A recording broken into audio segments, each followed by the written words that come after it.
Mengapa kopi Starbucks sangat mahal?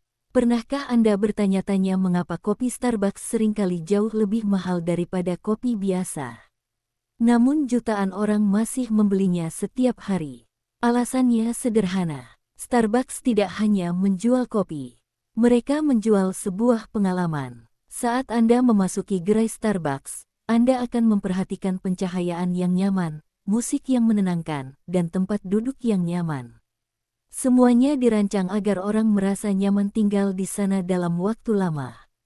Starbucks bahkan menyebut toko-toko mereka sebagai tempat ketiga. Suatu tempat yang bukan rumah dan bukan tempat kerja, tetapi tempat di mana orang bisa bersantai.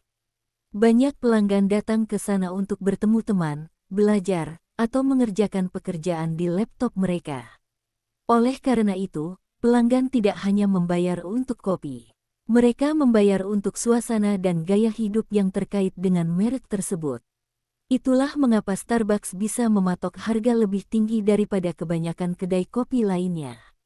Mereka menjual lebih dari sekadar minuman. Mereka menjual sebuah perasaan. Mengapa supermarket menempatkan susu di bagian belakang?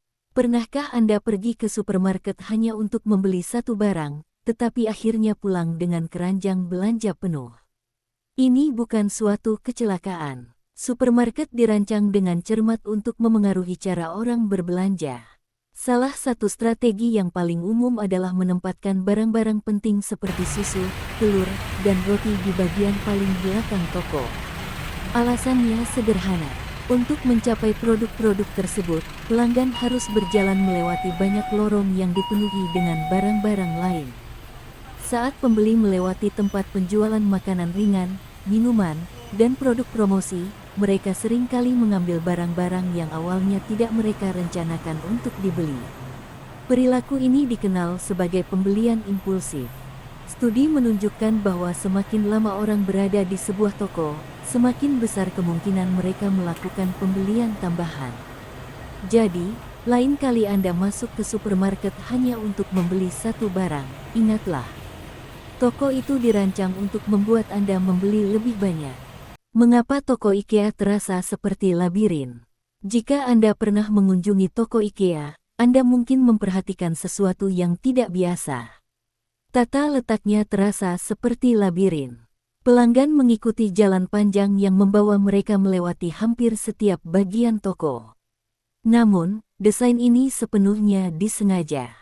IKEA mendesain toko mereka dengan cermat agar pelanggan dapat melihat sebanyak mungkin produk. Alih-alih langsung menuju barang yang mereka inginkan, pembeli dipandu melalui ruang tamu, dapur, kamar tidur, dan area dekorasi. Hal ini membuat pelanggan terpapar ratusan produk di sepanjang perjalanan.